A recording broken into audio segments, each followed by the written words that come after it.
open with a quote from Thomas Edison.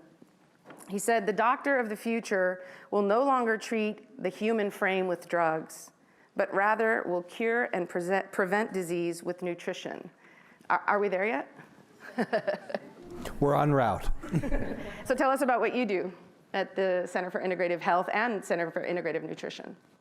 So at the centers, we have a broad-based set of integrative approaches to healthcare. The one that I'm particularly passionate about among all of these, well, I'm passionate about all of them, but particularly about nutrition and food as medicine. And we've been developing programs, clinical programs, research programs, educational programs, community outreach on all levels to try and really help create what we think is the medicine of the future, which is actually the medicine of the ancient past. Yeah, Hippocrates said it best, right?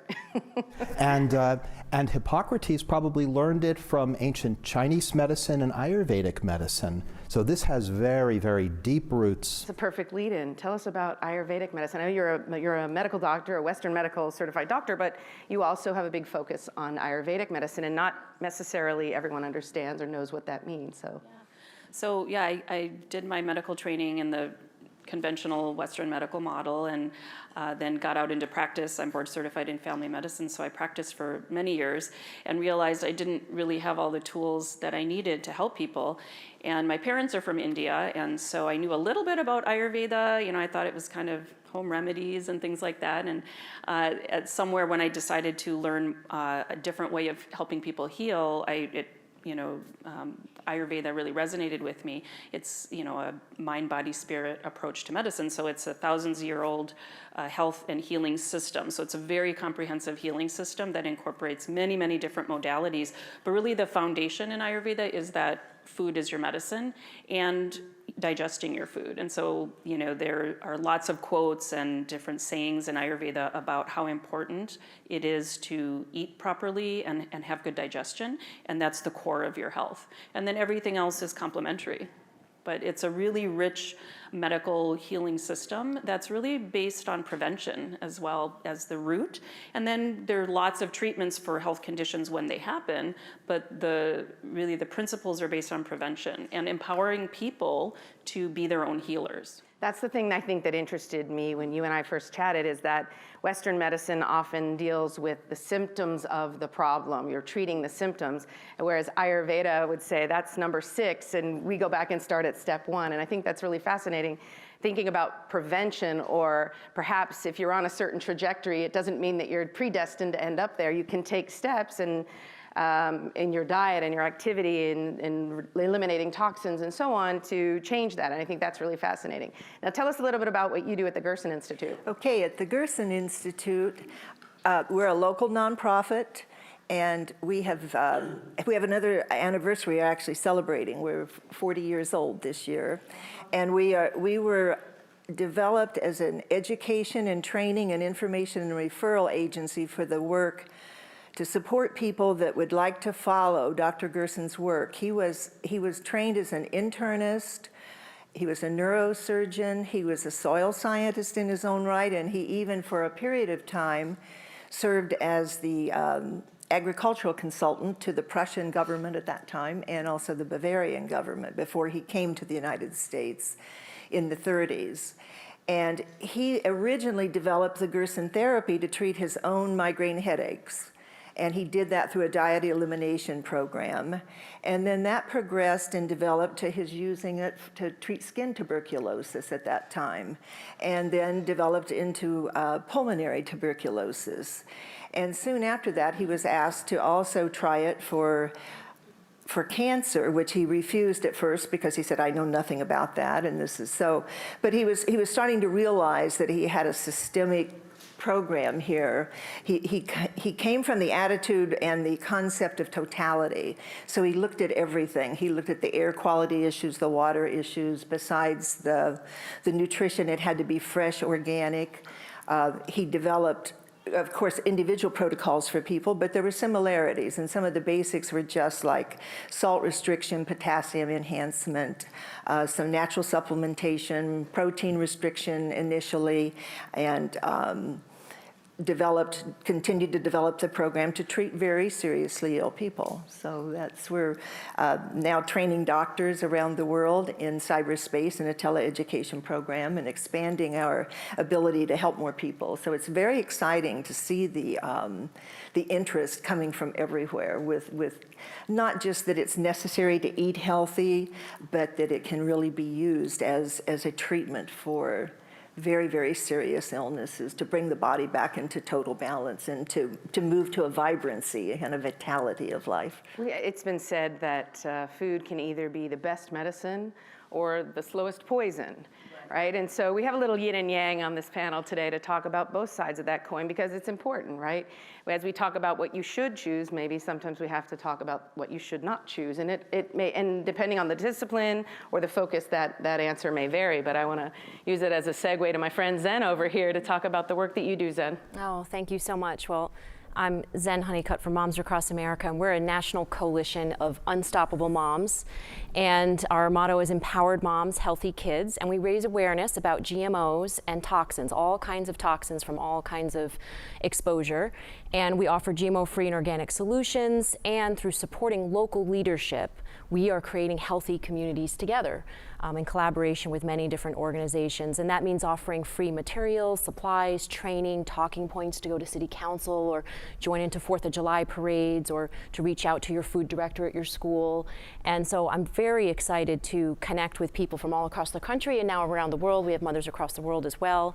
And to see the results that children are getting better. You know, our children are the most vulnerable to these toxins, and they are getting better by changes through diet. In fact, my 3 sons who are in the back are examples of that.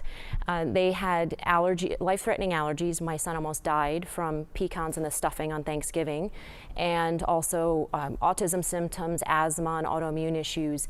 And all of them have recovered through using food in their diet, eating organic, taking care of the gut biome, which I'm sure we'll talk about. And so I know that we can do this as a country. We can recover our children and our families, and we can turn around the food industry and the health in our country. Thank you. And now, John, you also have some background in GMO, but that's in generally your scientific expertise. But you also have a laboratory. Tell me a little bit about what it is that the laboratory does. What is it testing for, and how does it work, and why? How does it relate to what she's doing? Very good. What the Health Research Institute is designed to do is to create transparency in the food system so that everybody can make better choices about the food they eat. That has to do with the good things, the nutritional aspects, and also the bad things. The pesticides, the GMOs, all of those sorts of things, the heavy metals that might be there. And so what we do is we carry out testing, which then is used by organizations such as Zen's and many others around the US to inform the public about these issues. And our belief, and we're very confident of this, is that when moms and dads have better knowledge about the quality of their food, they can and they will make better choices about what they feed to their families. And that is going to have a cascading effect all the way through the food system. It creates demand for better food, and ultimately farmers are going to need to figure out ways. They're very creative and innovative and ingenious individuals, and they're going to figure out ways to produce food without these nasty chemicals that harm our physiology, and produce food that is actually higher in nutritional value, because both of those can be really measured and connected with the practices of agriculture. So that's what we're working on: healthy soil, healthy food, healthy people. So we're dealing both with the soil microbiome, the gut microbiome, and sort of all of the effects that can have positive and or negative in terms of overall health. Now, since we're in the dirt, maybe we ought to go to the farmer on the panel. Tell us a little bit about how you got into farming from your last career. So my name is Stephanie Norton. I'm the founding farmer of Dickinson Farm. This is nothing that my husband and I ever expected to do. nowhere we expected to be. If I follow my original life plan right now, I would be finishing up in Kuwait and heading back. So I went to a deployment just prior in our pre-deployment workups. I was on San Clemente Island and I got bit by a tick. Military medical system is amazing if you've been shot or have a broken leg, but anything else they really don't know how to deal with. So the medical system looked at me and said, well, you have a plane to catch and we have a deployment to go on. So 10 months in another country, I was at Guantanamo Bay dealing with the detention centers.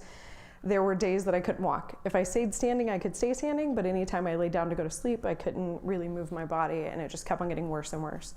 I came home, and the attitude then was, now I could figure out what was going on. So I got bounced around to a whole bunch of doctors, and then finally landed with a misdiagnosis, which landed me with an amazing doctor. So I'm very thankful. I had a misdiagnosis of ankylosing spondylitis, and the attitude was, it's okay because it'll stop hurting when your spine fuses together. So we ended up with an amazing doctor here in San Diego who was considered the best for ankylosing spondylitis and was gonna give me somewhat of a life. That day I could walk slightly, and I came in and he said, you don't have it. Pretty sure I know what you do have. We're just gonna take some blood and we'll talk in a month. And in that month, I got married, we went on our honeymoon, and we'll get to it about a week after we get the diagnosis, and that day I was told, for the next 2 years, you're gonna be in an IV chair. And we're gonna start today. And I said, no, I'm on active duty military, I have to run up, I have to tell my unit, like, I can't do this. And the attitude was, you'll be here Monday or you'll be in a hospital.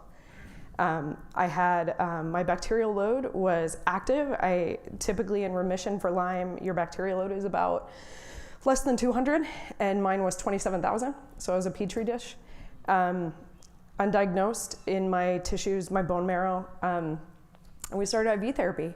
And his thing, he's an amazing doctor, but he said, you're gonna be mad, you're gonna go home and do whatever sailors do, you're gonna drink, you're gonna smoke, whatever you're gonna do. But I'm gonna tell you, if you watch what you're doing and you don't inflame your body anything more than what Lyme is already doing, the medicine will work better, it'll work quicker, and you won't destroy yourself anymore, because I'm gonna kill your immune system, I'm gonna kill everything in you to get rid of this bacteria. So if you do this, it'll help you. And he's like, but take a week, be angry, I'll see you Monday. And we spent about 3 months dealing with, we did CSAs, we tried a personal chef, we tried all these things, and as a military family, we were like, we're gonna go broke, there's no way.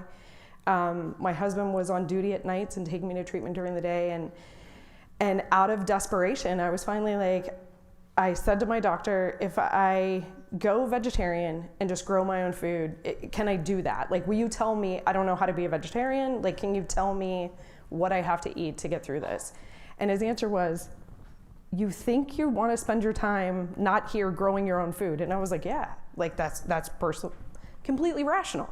He was like, don't let her kill herself, do whatever you're gonna do.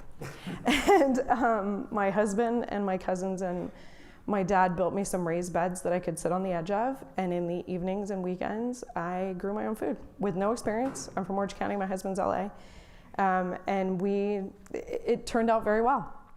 You started a new program this year. We did. Tell us about pharmacy. I love this. So with this, we started farming in 14. We went to market in 16, and then last year I was talking with my nurse and just, how are you? How's the community? That type of thing.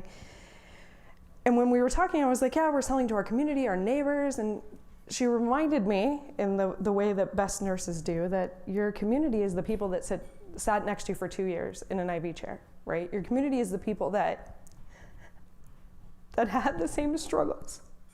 And don't forget that those people still sit there every day, and new people still fill their chairs, and they're who need your food.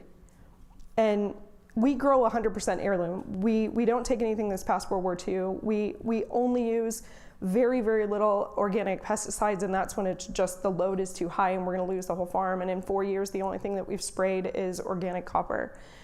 And we're really considerate of that for my health and our customers' health. So after thinking about it, and I reached out to Christina, we had worked together before, and she does amazing work with heirloom grains and heirloom vegetables, and they do cook differently, and she can work with them. And I was like, hey, I want to do this thing. Like, I want to get our food in front of patients. And everything from I just got my diagnosis and I can't even stand up to cook for myself, to hey, I'm doing well and I want to get back to cooking for my family, and everything in between. So we launched it, and it's been amazing. Thank you. Let me ask you something, Gordon. It's been my understanding for a long time that nutrition wasn't sort of part of the required curriculum for medical doctors. Is that still the case? It's changing, although gradually. Seems a little counterintuitive. I'm just a layperson, but I mean, we got training in biochemical nutrition. You know, we all had to learn how to recite the Krebs cycle forwards and backwards, 16 times, but that has no clinical, practical application. It's found its way a little bit. They're teaching maybe a little more about the epidemiology, the nutritional epidemiology of heart disease, diabetes, some of the chronic diseases. But so how food relates to those specific conditions. Yes. Don't eat this, eat that. And in some quarters, it's just lip service. In others, there is an effort to try and ingrain it into what people do in practice. How does that differ from what you do? We are fully focused on using food either as an adjunct or as the sole therapy for any patient, for any health condition that comes in the door. You have something that I've seen, a pyramid of what's called, or what you call the therapeutic order. Sort of, if most of us who've been to the doctor had a condition, we know that typically we're told to take this medicine and or potentially have this invasive procedure. That's not where you start. Where do you start? So years ago, when my dad was sick, when he had developed cancer and trying to find a way to help him, and his doctors at Johns Hopkins told my family that he would likely die in less than a year, I realized Western medicine didn't have the answer. And I just started searching, reading on the old microfilm machines in the bowels of Johns Hopkins Medical Library, and I came across... They still have those, they do, don't they? I'm dating myself here. Me too, it's okay. And my eyes bugged out when I read the story of a physician who had healed himself of advanced prostate cancer through a major change in his diet. And he was as skeptical as anybody, but he had this experience. And I found out about him, met him, and met a community of folks who were doing similar things. Part of me thought that, this is some kind of a strange cult that I'm slipping into, people who claim to be able to use food to treat all these diseases. And yet, when I started to change my own diet to have support from my dad, I realized, wow, I'm feeling better than ever in my life. And I then learned that all of the chronic health conditions that we're facing, the epidemic diseases as well as the chronic ones like heart disease, diabetes, and cancer, all have strong nutritional links, strong dietary factors. It seems that food is somehow involved with the top 2 to 3, killers that we know of, diseases. How's that differ, or is that similar to your work? Yeah, absolutely. Again, it starts with the digestion and the food. What about digestion? Because that's a specific focus in Ayurveda. Tell us about that a little bit. It's very interesting because, although food is, the most important factor, and in fact, I think I had sent you that quote, there's an ancient proverb, and this is thousands of years old, that when the diet is wrong, then medicine is of no use. And when diet is correct, then medicine is of no need. So there is this philosophy that, you have to eat properly. However, and we see this quite a bit, there are a lot of people who are eating what's considered the right foods. And in Ayurveda, we all have different mind-body types. So I think that's where people struggle a bit. And where no Ayurveda, one size fits all. Exactly, yeah. And you really have to look at everyone as an individual. The food, should be organic and non-GMO and from nature and all of those things. And then how you prepare it is very important as to how you're going to digest Whether it's raw or cooked? Raw or cooked, and also there's this principle of the 6 tastes in Ayurveda where, in Western medicine it's very reductionist. We look at this one food and we say, oh, that's carbohydrate, that's bad. But if you eat it with the micronutrients that you need and spices, and they don't have to be like hot spices, but just savory spices, that's what helps you digest that food. So there's this concept of of how you're going to digest the food. Are you optimizing your digestion? And a lot of the foods are all about, now we know with science, which has been really fun to do the science, that a lot of, you know, these healthy foods are shifting the microbiome, and they do most of the digesting for us.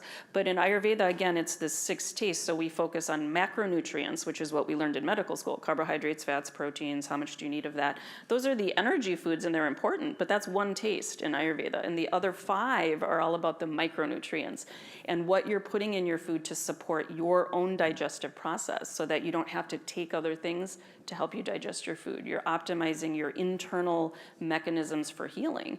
And so when you combine a little bit of sour and a little bit of salt and the pungent and then the bitter and astringent, those are all the micronutrients, then your body will heal itself. This is all to improve digestion. It helps you to improve the digestion so that you can extract the nutrients from the food. And also there's this concept of synergy even in food science now, where when you know, 1 + 1 doesn't just equal 2, 1 + 1 can equal 10 if you're combining foods in the right way. There's this concept of food synergy. So I think that's what these, you know, and a lot of other traditional healing systems recognize when a lot of ethnic cooking naturally has a lot of these flavors all mixed together. And that's what my mom did. She just knew what to put in the foods. She didn't necessarily know it as a scientist, but she was a food scientist, right, in the kitchen. And so any food you made, you knew what to put in it. And then in my analytical mind, now I look at all these recipes and I'm like, oh yeah, it's got all the 6 There's a reason tastes for in it. Yeah, and it's interesting too that each of those tastes has a very specific purpose of what it's doing in your body to help you digest. Because again, otherwise you can eat healthy food and still not digest it, absorb it, use the micronutrients the way they're, you know, meant to be used. And so it can be very complicated. It's a very sophisticated sort of science, but honestly, it's the easiest way I ever found to figure out how to eat. And so, and it's fun, you know, when I taught my kids, you know, these are all the 6 tastes, and then we would look at our food and say, did we miss one of the tastes? And sometimes you just have to add one little thing, and it makes it a complete meal. So, and that's again optimizing your internal healing, because Ayurveda is all about using what your body already knows what to do, but things have just gotten in the way of it. Maybe you're not giving your body what it needs to do the healing process. And again, food is key in that process, but also optimizing the internal mechanisms that we have for healing. So Gordon and I talked a minute before the show. I brought a couple of kale salads, and I forgot that he had told me that it would be best to cook some of the kale. I could have 1 raw kale salad and 1 partially cooked kale salad, because a lot of people can't digest raw kale. I mean, I'm a big kale fan. I know no one likes to admit that, but then you had a very specific answer as to why it is. And so I was thinking about, as you were talking, that people think, I can't eat that good ingredient, but it might be they can't eat it raw or they can't eat it cooked. Tell us a little bit about that, because you were just talking about that earlier. This really gets to what Sheila was talking about, what Dr. Patel was talking about the digestion. There's a concept in Chinese medicine referred to as the digestive fire, and they call it Agni in Ayurvedic medicine. And it really is talking about the ability of the body to extract the good things from food, the nutritional components, the healing properties, and to expel the waste product, and to do that smoothly and easily. And when we get sick, that ability starts to weaken, and we end up not fully nourished and not able to easily eliminate, and holding on to toxin and waste. And so the most foundational thing you can do is to strengthen the Agni. It's to build up the digestive fire. And sometimes when people's digestion is very weak, you have to cook your food in a vessel outside of the body. You put the digestive fire into it, in essence pre-digesting it a little bit, so that then your weakened power of digestion can be aided by your cooking method. That's also true of fermenting and sprouting as well. Those are sort of pre-digested foods, are easier for the body to assimilate, right? Correct. Yeah, a little bit of breaking the food down, you know, before you ingest it can help then the body, so it doesn't have to do as much. And then as that Agni that gets stronger, then you may find you can, you know, eat things that you couldn't eat when it was not so strong. Although there are some people, again, in Ayurveda that just naturally don't digest raw foods very well. And, you know, there are these kind of different mind-body types. And that might not be so good for them if they try to do that. So it's very interesting. And I thought you raised something very interesting earlier, Anita, when you were talking about one of the things you do at Gerson is reduce protein intake. And I know from my own research that Americans on average eat about 5 times more protein than the World Health Organization recommends, and still twice as much as our own USDA recommends, never mind that we also waste 40%. But importantly, I'm curious about that because protein is one of those things that for some people is harder to digest. So tell me why that's part of what you do at Gerson. Yeah, let me put it in the context first of the fact that the majority of our patients are very seriously ill. And I just want to comment first about food, too. On the Gerson therapy, cooking methods are a very big part of it, and the food is cooked very slow and low and waterless. And a lot of people experience it as being mushy. But that's that purpose of it's not only what you eat, it's what's important is what you assimilate. And therefore, for a body that is stressed and already compromised, to have that, like you say, pre-digestion done by that. So the protein is a temporary restriction during at least the first 6 weeks of the therapy, because we're trying to mount in that patient some healing reactions and some strong detoxing. So, and then by protein, we mean after 6 weeks, there could be, for some people, it could be shorter, it could be longer, introducing organic low-fat or yogurt, or some lentils, that type of thing. So it's still That's not... an important point. When we say protein, we always tend to think of animal products, but there are lots of vegetables that have protein as well. That's right. So, yeah. And then also on the therapy, it's a tremendous amount of food. If a person's able to tolerate the full regime, we were talking about this last night, it's 20 pounds a day of fresh organic produce, but about 15 to 16 pounds of that is because there's such an intense juicing regime. And so 4 carrot juices a day, 4 carrot apple juices a day, and 4 green juices. And then the remainder of that is still for 3 meals. So this is very different when, from you and I, we talked a little bit about official medical food is used in Western medicine and what that is versus what she's talking about. Tell us what medical food is, not within your practice, but in general. Well, generally it's very precise, chemically defined compositions, supplemental foods that are given to people with a very precise, usually FDA-approved definition in mind. But not real food, then powders, supplements, They're liquids. almost the diametric opposite of real food. It's sort of one of those ironies, isn't it, that medical food in the medical profession is not food. It's sort of like how vegetables under the Farm Bill are specialty products. I mean, it's one of these things that sort of boggles the mind. So, yeah. Honestly, the most healing foods are the plants. You know, the other foods, and it's not that you have to be 100% vegetarian, although, you know, there's a huge amount of data that shows that, whole food plant-based diet is the healthiest, diet as far as prevention of chronic illness, et cetera. But, so if you do have some sort of animal proteins, it should be like a small part of your, diet. And enough, it's energy food. But all of the healing foods are plant-based. It's nuts, seeds, vegetables, fruits, a lot of the things that people think they have to cut out for reasons that really are just myths, and that's where the healing foods are. And we need energy foods, of course, which can be from plants as well. But it's very interesting, the balance in the typical American diet is swayed way over to meat. This seems, I think a lot of people feel sometimes overwhelmed by the information and the sources of information. How do I know what choices to make? What's right for me or my family? And is there an easy fix or an easy source? Where does, and anybody, please, where does one go if they say, I want to do the right thing? And we're not talking about diets and short-term restrictions, except maybe in the case of fasting, but how do I know whether I'm eating the things that are good for me or bad for me? Yeah. Well, it is so individual, because, for instance, I was directed to the GAPS diet when my sons had severe allergies, but one son was allergic to eggs, the other son was allergic to nuts, and the GAPS diet has a lot of almonds and eggs, and so that just wasn't going to work for us. So I first looked at eliminating the processed foods, taking things away, right? The processed foods, the sodas and the chips and all of the processed junk foods, and adding in fermented foods, because that's something I could easily do. And with the fermented foods, I had to give some gold stars for a little bit with my son to get sauerkraut into him. But after a while, it became a habit at dinner, yes. So they are used to now eating sauerkraut with dinner almost every day. And 1 tablespoon of sauerkraut has 1 trillion good bacteria. And that's something, that's a shift for a lot of Americans to think about. We think of bacteria as a negative thing. And we really do need to reintroduce this idea of the bacteria and the microbiome being our friend and something that's necessary to take care of.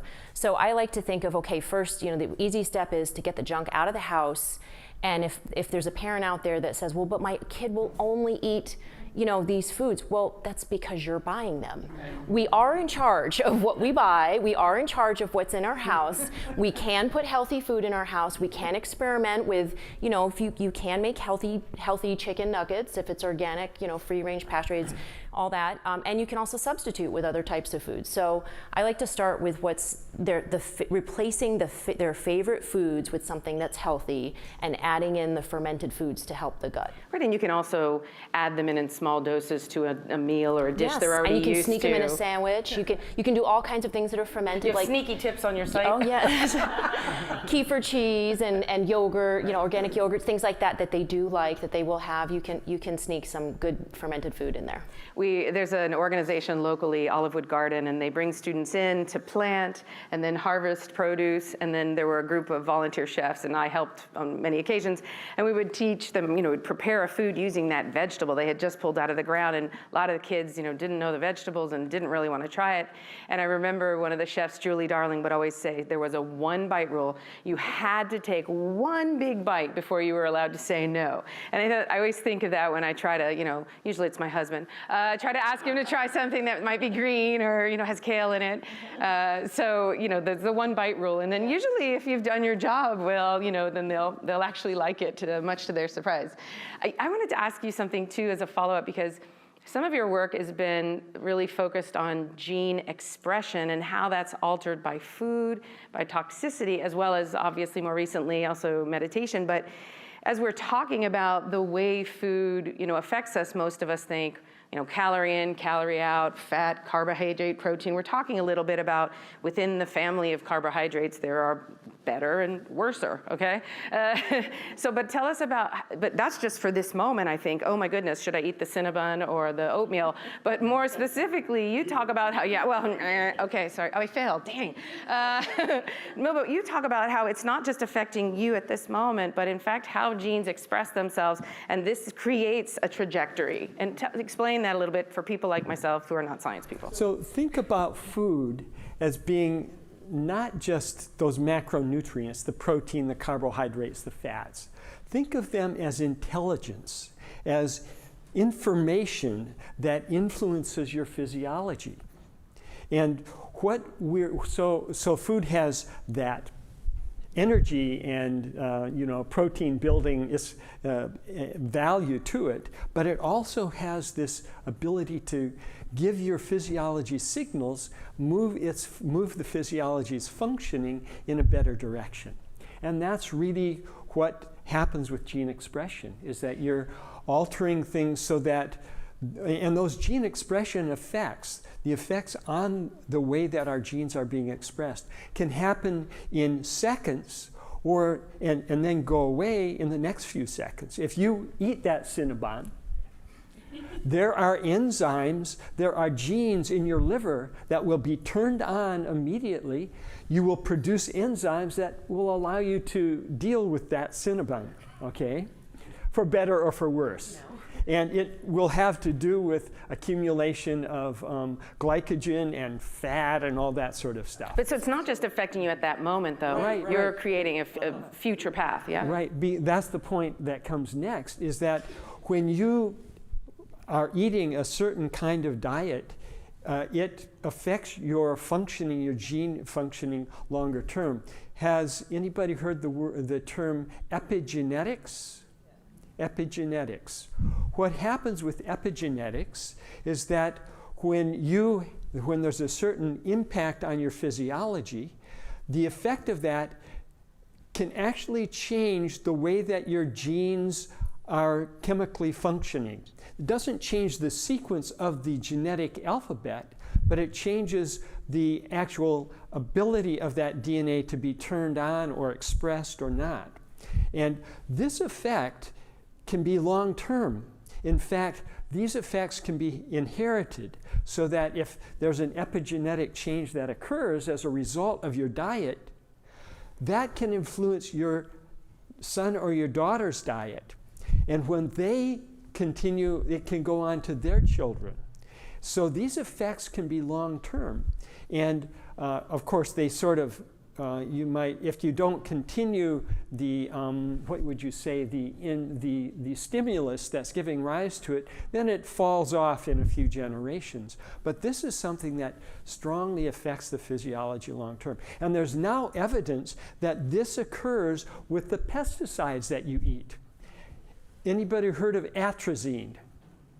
Atrazine is one of the most commonly used herbicides. It's used in corn, it's used in many crops. There's now research that's been done showing that the effects of atrazine on, this was done in mice, if you feed a mouse atrazine in their diet, and then you look at, you will see changes in their genome, okay? You look at the, and behavioral changes. You look at the next generation, those will be there. And you look at the third generation and they'll be there. So this happens both from the good things in our diet and from the bad things. Well, this is a little heavy, and you know, Sorry. so no, but it's important because we're looking at our history of our own choices in life, our families, and looking back perhaps.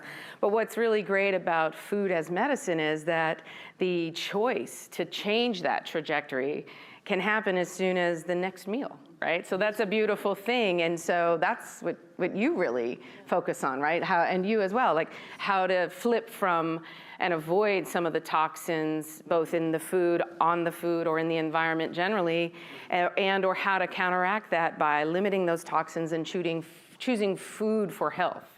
And there's studies that show that within 1 week, 90% of the pesticides were reduced in a family in Sweden that went organic, and within 2 weeks, 100% were out of their system and out of their body. So it can be done very quickly. Now that's very encouraging, I think. Yes. That's the beauty of it. Maybe you don't know exactly which foods are right for your dosha, for your body type, and you might want to do some research online or go see a professional. But what you do know is if you can avoid the bad and shoot for the good, then you're on the right direction.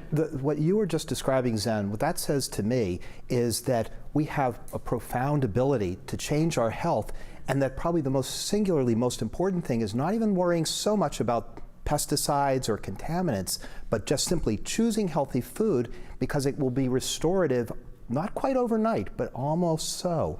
Within a week, 2 weeks, we see changes in the pattern of the gut microbiome in a matter of days.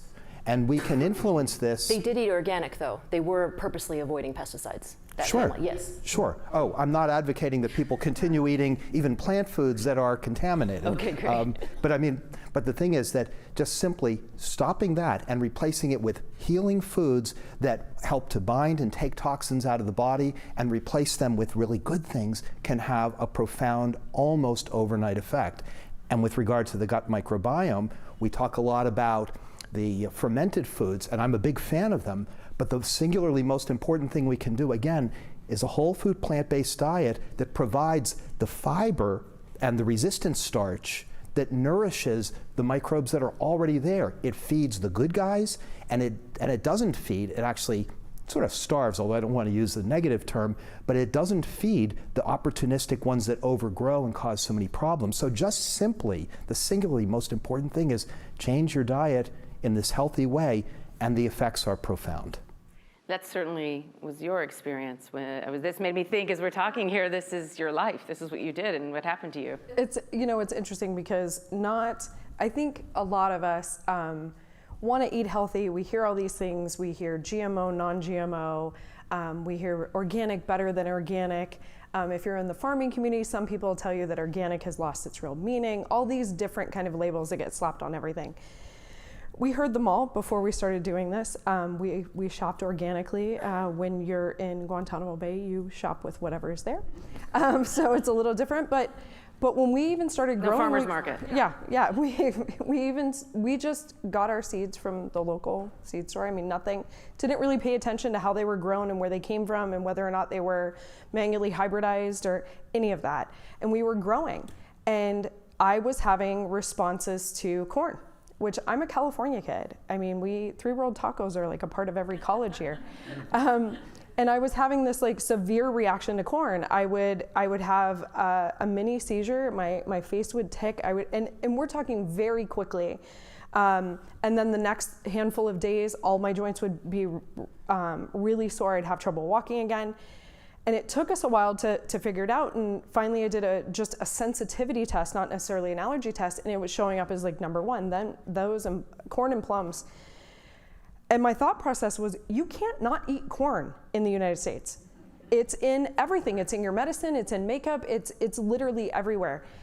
And we tried it, and we were getting the medicine I had to take compounded, and it wasn't making a difference. And for me, when we talk about making these changes, there's kind of there's the perfect world, right? And then there's also I'm already overwhelmed. I have a diagnosis. I'm just trying to keep my life in order. I just need to know what I have to do today to make sure I get to tomorrow, and then I'll figure out tomorrow, right? And for me, corn was the thing that I was like, this is absurd. I don't know how I'm gonna do this the rest of my life and really just live, right? So I took some time and I read a lot about heirloom and heirloom varieties, and how that people that were having sensitivities to even wheats, that they were able to eat heirloom varieties and not have a reaction. So I convinced my husband to listen to me. And we planted a small patch of heirloom corn. And when we were harvesting it, my dad and I were standing there, and we peeled it. And Mike stopped me. When I met him, he was a paramedic. And he's like, my job here is to save you. Like, that's my job, right? I wear a cape. My job is to save you. If you have a reaction, I don't ever want to hear corn again. Like, suck it up. Like, we're done. And Dad and I sat there and pulled it off, and we're eating sweet corn, just standing there, and no reaction. And literally within the next 2 weeks, we pulled everything out and we converted 100% to heirloom, because it took it from, I'm not a scientist, I don't have that background.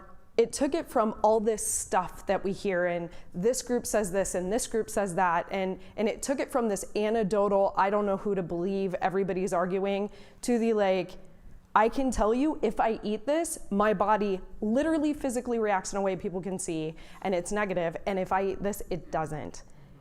And that's that change that even with organic, it's one step further. And the hard part with organic is, for a lot of years, all of the genetic testing for GMO was too expensive for these agencies to even be doing it.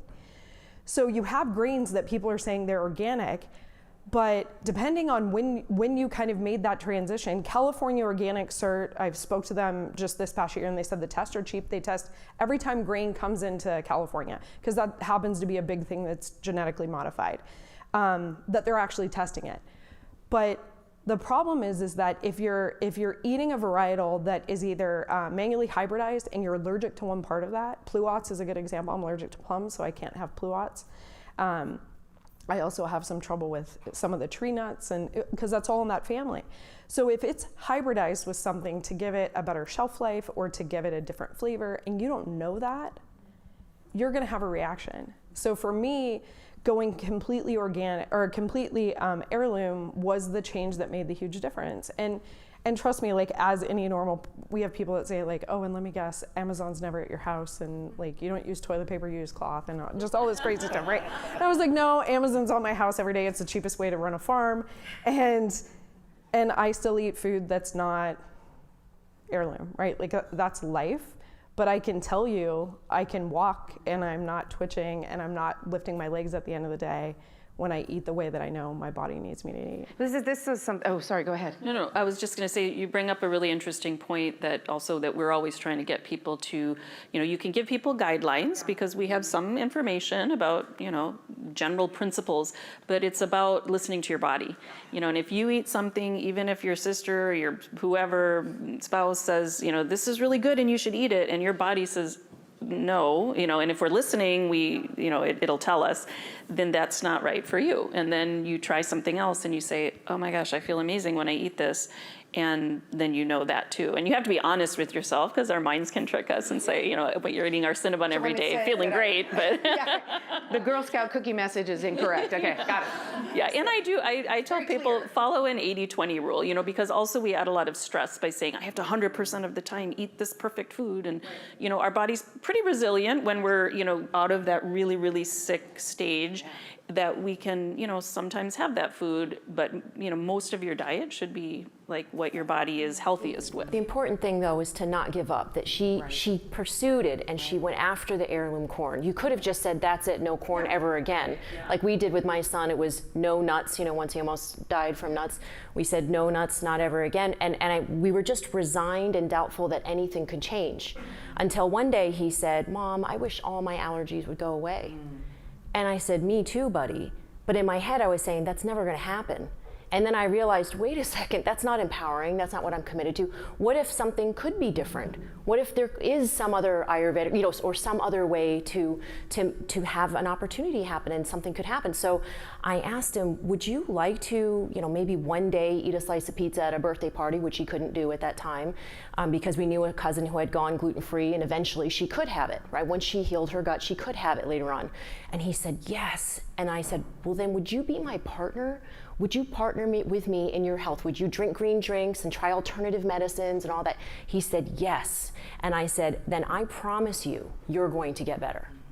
And that promise, whether you do that for yourself or your spouse or your child, is very important, because then that has you do things you normally would never do, right? Like when you go to a doctor and you make that promise to follow that protocol. You step up and you do things that you normally never would do. So the important thing is to not give up and to keep trying new things and to promise somebody else that you're going to do this. Well, and the easy answer is not always, you know, what we tend to do is say, I can't eat wheat or I can't eat avocados. But let's remember, like, what kind is being grown? And is it a very hybridized, modernized version, or is it a heritage or heirloom variety? Sometimes they call them biblical, right? On the other hand, and then therefore, how is it grown? Is it grown organically? Is it grown conventionally and or GMO, which means that it's likely to carry a significantly higher toxic load. And of course, then again, on top of that, it depends on which kind of, you know, vegetable you're talking about. I don't know if you guys are familiar, but Environmental Working Group puts out something called the Dirty Dozen, and they say, look, not everybody's perfect. None of us buys 100% organic all the time, or most of us don't. And so there's certain foods that are more likely to carry a toxic load, and these are the ones they say, buy organic. These other ones, they might still have it, but they don't carry quite the toxic load. So again, it's not sort of a one-size-fits-all on these things. I had a reaction to an allergic type reaction, white blood cell buildup, and so my body constantly felt tired and sick because it thought it was, you know, fighting these foreign invaders. And once you go through a process to eliminate and clean and detoxify, then your body is just sort of focused on itself again and can move forward instead of constantly in fight mode. Is that consistent with what you experience in your work? I wanted to just pick up on Zen bringing up empowerment, because we know from the research that when people are engaged in their own health care, even things like monitoring your blood pressure or your glucose, so what's any more involvement than your daily preparation of food?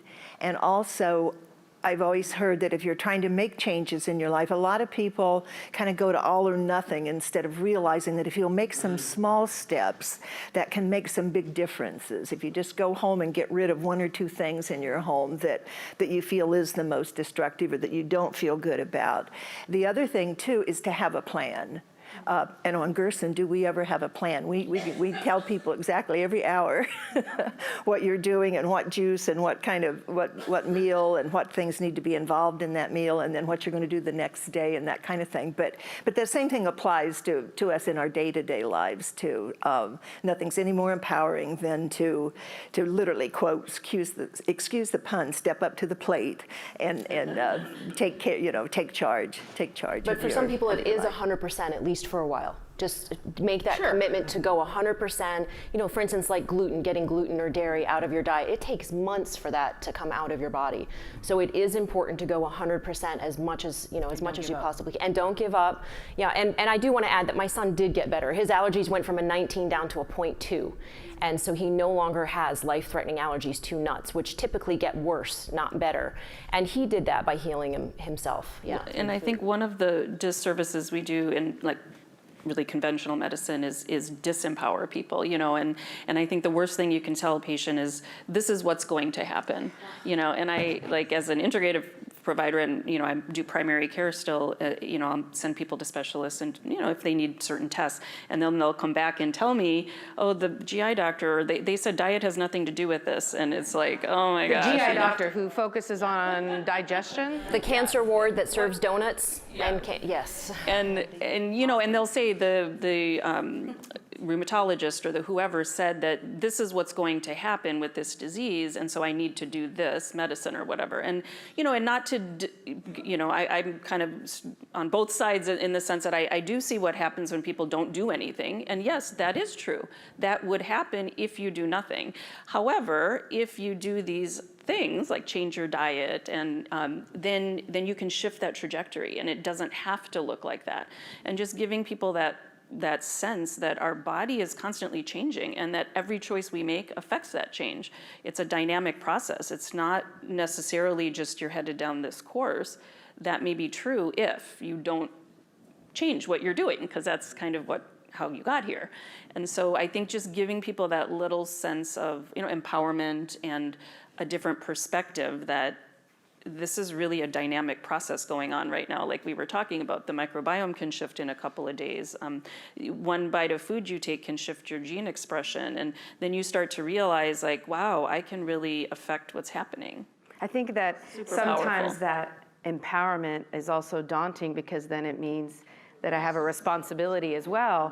And, you know, I think these things are sometimes in turmoil. Obviously, no one here is saying that, you know, anything and everything can be 100% cured with diet. On the other hand, can you alter the trajectory that one says that you are on dramatically? I think the answer is clearly yes. You look like you want to jump in. Yeah, there's really a continuum of possibilities. There are some things where diet, some diseases where diet probably will have a marginal, if little, effect. It might help your health in other ways, but not necessarily address the disease. On the other hand, there are some diseases on the other end that are diet-driven, and some of the most common and important ones are very much on that end of the continuum. The top 2 or 3, right? Yes. So you were asking before about the concept that I was going to mention about the therapeutic order. Oh, sure, your pyramid. Yes, Okay. and Yeah. this is... No, this is good, because most of us are used to the sort of Western paradigm, which is, you know, what drug do I get, or what procedure do I need, and let me keep eating my honey bun or Cinnabon. But no. so how is yours is very different. You're very different. Well, years ago when I studied some of the more ancient healing systems, Chinese medicine, Ayurvedic, it was intuitive to me that you started with food and lifestyle, and you create the conditions for health with these. And then only when those aren't sufficient do you then go up sort of the ladder or the pyramid toward increasingly invasive kinds of things. If you're in a car accident, you go straight to the trauma center. You don't waste your time with, you know, diet and herbs and all that. But Write that down, folks. if you're unconscious, that's not the time to do psychotherapy. Well, actually, a calming influence is always a good thing. And healthy food, when a person recovers, is the first thing after the crisis has been resolved. So we have to use really good judgment. But in naturopathic medicine, they came up with this concept called the therapeutic order. And it really holds that diet and lifestyle is the foundation. Most things, before we ever even medicalize them and give them a label and scare people with all this workup and evaluation, they'll simply resolve if we change the health conditions through diet and lifestyle. And then if that's not sufficient, we use targeted natural therapeutics, herbs, acupuncture, allopathic medicine when that's not sufficient. And then, of course, What's allopathic medicine? allopathic is Western medicine, the way the common, understanding of, disease or symptom focused, and pharmaceutically or surgically based interventions at the forefront. Well, I think this is really important. We've been talking a lot about how we might use food to deal with a particular problem. But again, if we go back to sort of body fundamentals and immune system and gut as the origin of the good or the bad, maybe what we're doing is we're creating a lean, mean fighting machine so that when the incoming comes, we're better able to ward it off. Is that true? It sounds really good, Star Wars-y like, but I like it. That's so, right? Children used to play outside barefooted on the earth. They weren't slathered with antibacterial soap. As a kid, I ate dirt. I tasted everything on the farm. My mother would wait. She'd see me coming down the lane, and she'd wait with a garden hose to hose me down so that I could go in the house because I would step on anything. I tried to drink water out of the dog's bowl. Those kinds of exposure to just what we're talking about. So, and as we know now, it's as in the soil, so in the gut. And so she was very wise in a lot of ways to have given me that freedom. So your immune system is stronger because of that. I have a very sturdy immune system. Yes, yeah. Charlotte Gerson tells me that if she had done to her body what I did, that she'd been gone a long time ago, and she's 96 years old, but she's lived very clean, eaten very clean. And if there is a crisis, by living this way, we've created resilience within ourselves that will help us enormously during that crisis. That's what I wanted to hear a little bit more about, because I think that's, we're not just talking about, again, if we think about disease or symptom focus, now we're backtracking to young, healthy people. How do we keep them that way and strong? And how does it do that, and why does that matter? Well, we really need to start with how we educate our children. Start with what we are feeding our kids. Maybe that's the singularly most important thing or place to focus if we want to build a healthy population, healthy society. So they have healthy habits of their own. And so that for them, they know what a vegetable is, they know where it grows, and then that helps them develop their intuition about how to heal themselves or what they need to do. And I think that ties in just lifestyle in general. Like, are you taking your kids outside, or are they inside all the time, or and then is there just overstimulation, and stress is a huge factor with digestion, and how you digest your food really and your immune down, system and everything. So when because we teach meditation and lifestyle in addition to food. Like, food is a big component. And again, when you're doing all of these things and you're reducing the stress response and you're connecting to nature and all of these things and teaching your kids how to do that, then, again, sometimes things do happen, and we do need medications for things and certain people. But your body is going to be able to use anything you give it in a much better way when the foundations are there. And it's important to trust your children too, that they can do much more than a lot of us think that they can do. For instance, my middle son had autism symptoms when he was about 8.5, a sudden onset of autism symptoms, hitting and yelling, and grades dropped, from A's down to D's. And it was not like him. And so I took him to the doctor, and he tested him for fungus and bacteria in his urine. And I said, why are you testing for fungus and bacteria? He said, because oftentimes the bad gut bacteria can lead to inflammation in the brain, which can lead to behavioral issues. And I thought, wow, that's what glyphosate does. That's what's in Roundup that's sprayed in our food. And it occurred to me that son was eating wheat, which is sprayed with glyphosate or Roundup as a drying agent. It does not wash off. And not even GMO, just conventional. Yeah, it's not GMO. It's so wheat, legumes, beans, peas, tea, sugar, oats are highly sprayed with glyphosate as a drying agent if it's not organic. And so he was eating this, gluten food, because my other two sons were gluten intolerant, but he was not. So he was the only one that was eating gluten. And at that time we tested, again, very important, we tested his urine, and his urine was 8 times higher of glyphosate levels than was ever found in Europe. And so there was Roundup in my son. And we realized that we needed to go strictly organic. And he needed to not eat sugar. And this was between Thanksgiving and New Year's. And he promised to do that, and he did that, and we went strictly organic, 100%, even like the canned chicken, we had to get that out because that's not organic. And we did put in probiotics and colloidal silver. We did have to do a compound antifungal medicine, but that was $650 a month. So when people tell me they can't afford organic, I remind them the cost of medicine. It is much more expensive. And then within 6 weeks, we retested him for glyphosate. His levels were no longer detectable, and his autism symptoms were gone and have never come back. But he did that also by not eating sugar. He made that choice. And we trusted, that he would do that in partnership with him. And so I think we need to trust our children and our family members, even like if you have a mom or a dad that you're like, oh, they're never gonna change their diet. Don't do that to them. Show them the movies like GMO OMG or Genetic Roulette, or there's a great movie out now called Modified. There's a new movie called Secret Ingredients. It's all about people healing through food. There's a movie that's coming out pretty soon called Food Cure, right? So there's great educational tools that you can use out there. Just have faith that they will be inspired by one of them and I'm try glad that it. you mentioned some of the desiccation and the use of glyphosate in that process, because I think a lot of people assume that Roundup is only associated with GMO crops and not conventional crops that aren't, haven't been modified to withstand the spraying. But all of these grain crops get sprayed at the end for desiccation. And interestingly, if you're not aware, you can look at Food Democracy Now! Did some testing of basic breakfast cereals.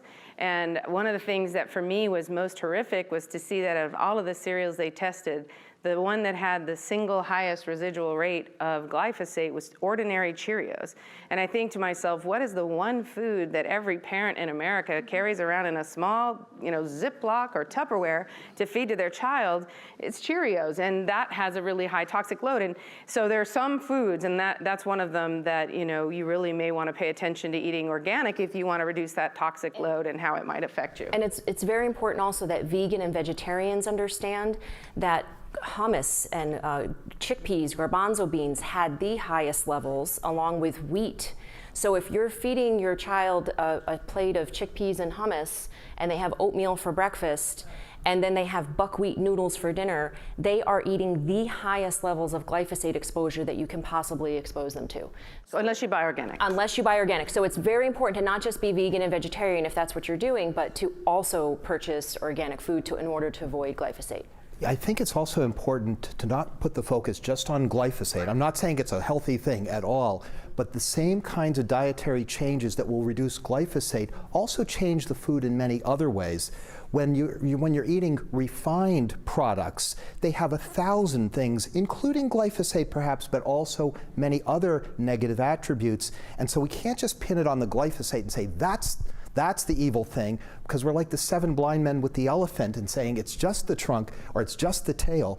We really need to think about, and not even focusing on villainizing things, but on focusing in a positive way on what we want to move toward. And I come back again, like a broken record, to a whole food plant-based diet, not a refined diet, but one that has intact kernel whole grains, not villainizing them because, they may contain gluten or they may contain, glyphosate or whatever, but because they are rich in healing properties that nourish the microbiome from underneath, create that balance, create good gut-brain connections, activate genes in the brain, change the expression in the brain that code for neurotransmitters that make us happy, reduce our stress, reduce our anxiety. So changing the dietary pattern in this way, I think is really I want people to focus in a positive way on what they can do to help themselves and not just stay on the edges of the grocery store. Yes. Can I just touch on? I agree with you. It's the foundation. But in this day and age, we need to look to these indicators of impurity in our food. And we look at glyphosate as being an indicator of other things. In meat products, there are also indicators, a few things that you can measure easily that are indicators that you don't want to eat that chicken. You want to eat another one. And it's critical that people be given the ability to make those choices. And Zen talks about glyphosate because that's been an indicator that's made a big difference for her family. but we need to go deeper than that. And we need, in a way, what we're finding in our work, because we've tested hundreds of products at this point, and what we find is that the difference between conventional and organic is striking. And so by making the choice of going organic or growing your own, and especially even going to the, the ancient varieties, making that choice, however you can personally make it, has a huge effect.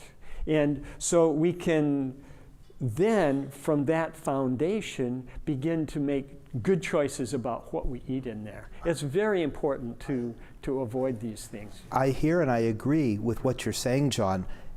My concern is that if we focus just on the negative thing, like, ooh, stay away from that in a kind of phobic way, and we don't put equal or greater emphasis on moving toward healing foods and thinking about the richness and focusing on the diversity of taste and the balance of the foods and understanding how the healing properties within us, we're going to compromise our ability for self-healing. So yes, you definitely want to understand the toxic load of foods, and I'm not advocating them in the least. If anything, that's one of the first things I warn people against.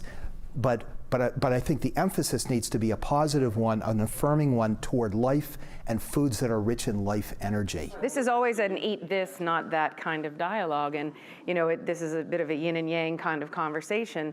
But of course, we're talking about all the things that you should eat, and what they do to the body, and how they can create a stronger immune system, and how they can deal with even specific ailments and so on. You can get down into the weeds, like here's a food that's good for the brain or the liver, or has great numbers of lysine. Great. Or you can sort of focus on, Michael Pollan, eat food, mostly greens, not so much. I mean, sometimes, like, I always come back to that again and say, that's sort of the fundamentals. On the one hand, you don't want to these are important issues, extremely important issues, but you also don't want to become, fearful of food.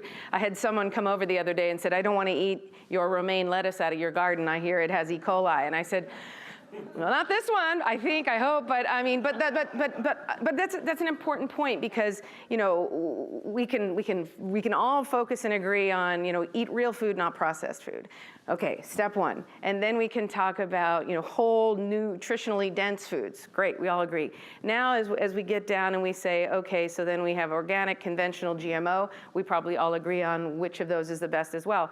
But I think it is sometimes good to stay here. We don't want to make people fearful of romaine lettuce. I think about that. But then there was a study out recently that showed that women who were doing IVF to get pregnant, that were eating fruits and veggies, the ones who ate the fruits and veggies with pesticides on it had lower levels of success. So it's not factual to just say eat your fruits and veggies. If you really want to be healthy and to get pregnant and to have healthy children, it does need to be organic fruits and veggies for the best outcome. Well, actually, Zen, Ideally. I would totally turn that around, and I would put veggies way before fruit, and I would put whole grains and veggies at the top, because people have a misconception about what is even healthy within a plant-based diet. Fruits are important, especially when it's the right season for them, but we want to have greater diversity, and when we're encouraging people to have clean versions of these and life energy filled versions of these, I also wonder, when you mention people who, women who are undergoing IVF and didn't have as good a result, it may have been a function of what was in the fruits and veggies they were eating, or maybe they were missing other things in their diet that were healing. It may have also been that their awareness of that was a reflection of other, or lack of awareness of that was a reflection of other things. Were they more likely to be smoking, to be drinking alcohol, to not exercise? So I think we have to be careful to say, oh, it was their non-organic fruits and veggies that was the cause, when it was part of a larger pattern. Well, but when we know that there's pesticides that cause endocrine disruption and impact, fertility, of course. we know that now. So especially with glyphosate, so it's just not factual. I'm just saying to tell people to eat whole fruits and vegetables without addressing the issue of pesticides that can.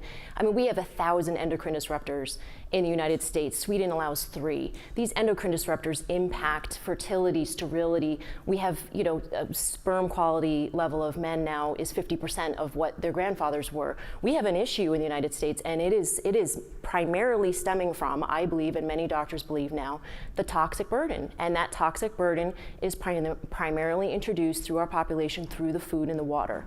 And that's coming from GMO chemical farming. And other sources. I mean, there's others too, but that's a primary The point one. is, I think the point that he's making, and you guys actually are agreeing, but it's just that as a legal matter, you can't point to a single cause in most instances because our toxic load comes from a variety of sources. Those are two big ones.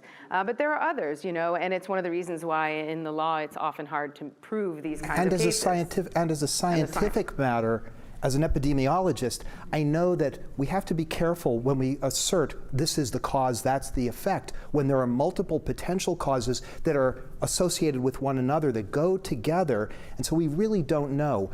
I'm not at all arguing for GMOs or for toxins in food, quite the contrary, but to say that's the cause, that's the effect, I get a little concerned, and I think we may weaken our argument or the force of what we're arguing for because people can find, the potential flaw in the reasoning and then dismiss everything else we're saying. So I want us to be really strong in our arguments and really grounded. And that's. Can I put out a unifying concept that we should be going for nutrient-dense foods that are lacking the toxins, that you put lowest those two toxic things load together, and then you're in good shape. And if you look at, and the key thing, it's easy to say, yes, foods that are infused with nutrients, and we want all of that, but for the mom or the dad, it's, well, where do I get those? How do I tell if this zucchini is better than that zucchini? No, let me finish. The key thing there is that we do have some indicators.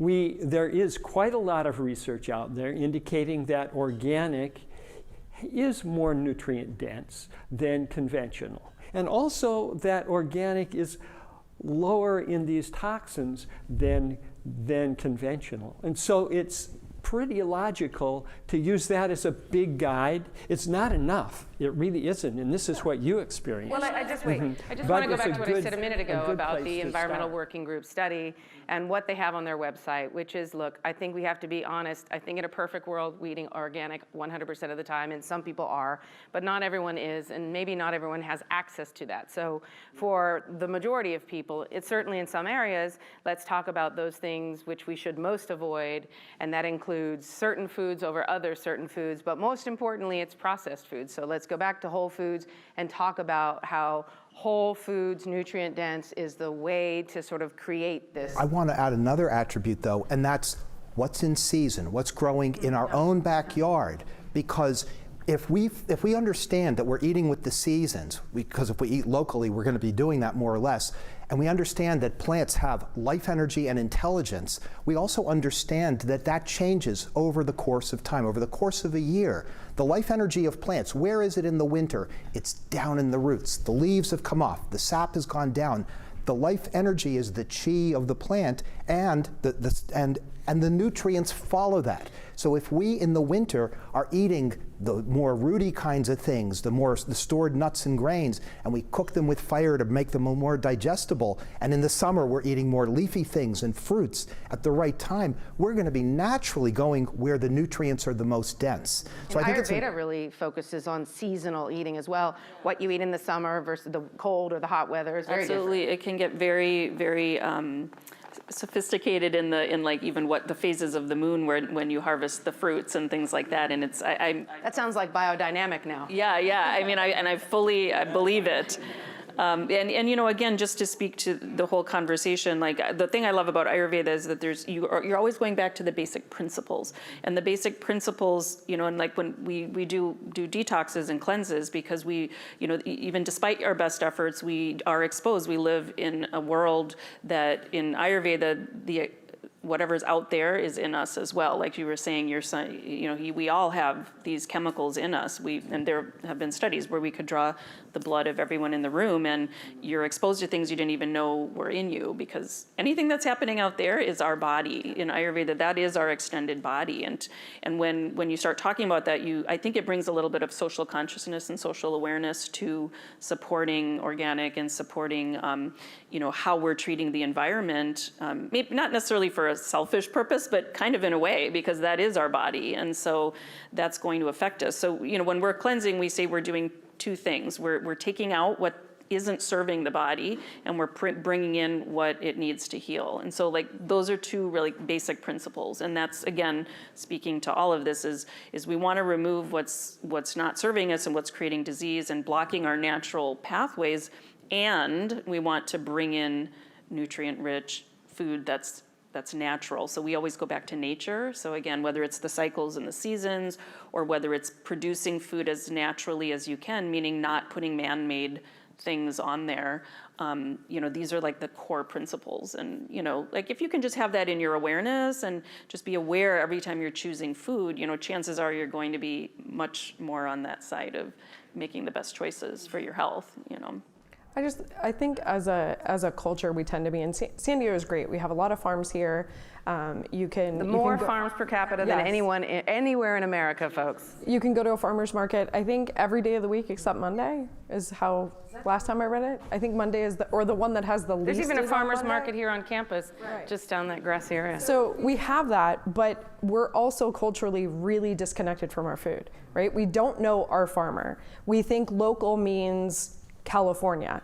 So if I'm gonna get carrots from Central California and that's local, but I can't get grapes from Baja because that's out of country and that's not local, we're disconnected. We're missing something major. When I have people ask me when we have figs ready and they say, how many days do I have to wait to eat these? And the first time I was asked, I was like, what are you talking about? You eat them whenever you want. And the answer was no, I always get them and they're hard and I have to wait till they get soft. And I'm like, oh, by the way, figs don't ripen off the tree. They're going rotten, eat them. Like we're disconnected from that. It looks similar. So, yeah, texture is kind of different, but we're disconnected from that part of it. And then there's also some information that's been out there that says like, millennial generation is the generation that has, it's something like less than 30% actually know how to cook. And there's no desire to. So it's not like they're refusing, it's just that there's no desire to. It's a different kind of generation and they're not doing that.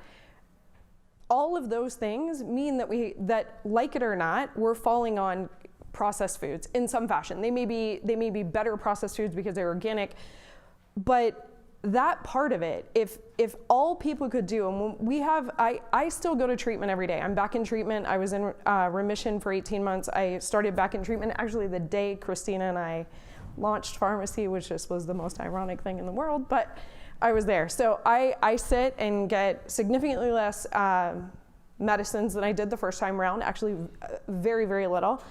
But that means every day since we launched it, I'm talking to the other patients and talking to people in a real world life scenario, right? How we all eat and how we want to eat is probably like the best of the best. And then there's like life. And their answer is, I don't know how to cook that. I don't know how to break down garlic. I don't know how to make yogurt. I don't know how to do all of these things. So if I could make that one change, right? So if I could get rid of the 12 items that I should never buy conventional and only buy organic, what are those? And so I agree with that. I agree that there's like these baby steps that have to get there. And then you realize things like you eat a tomato that's from your local farmer and that's the best tomato that you'll ever have. The ugly one that's got appendages, and right. And to me, those are the like instant gratifications, right? Like, so you have somebody that goes, well, I get this and I'm used to getting that, or I always just get whatever yogurt and it says organic and it's okay. And then they start to kind of go more to those whole foods and they're like, oh, I can actually make yogurt, or I can make my own pasta sauce and get closer towards that. I think part of what's needed here is to draw on both sides of the brain. The scientific reductionist side is very important for, for making sure we're doing things carefully. But we also want to unleash the artist, our intuition. We want to get in tune with the natural rhythms of nature, because that's telling us where the nutrients are. It's not one juxtaposed against the other. It helps us to understand and to deepen our healing. Well, we're about out of time, and I just sort of want to close with a final thought. It's something my husband often says, there's a lot of information that's been imparted today from the sort of 30,000 view perspective and down into the weeds on the positive and on the potential negatives. And I guess he likes to say that you should never let the perfect be the enemy of the good enough. And we all have to make the steps and take the steps that we're ready and able to make at this point in our life, and hopefully heading toward perfection and on a right trajectory. But we all do the best we can. Listen, keep this conversation alive. We will continue to engage. We'll bring in the panelists. Just hashtag Food is Medicine on Twitter and or Facebook. And we want to keep this going, because I think this is fundamentally the most fundamental building block of our own health. And as it turns out, the health of our communities and the environment. Thank you for coming. Bye-bye, folks on Facebook.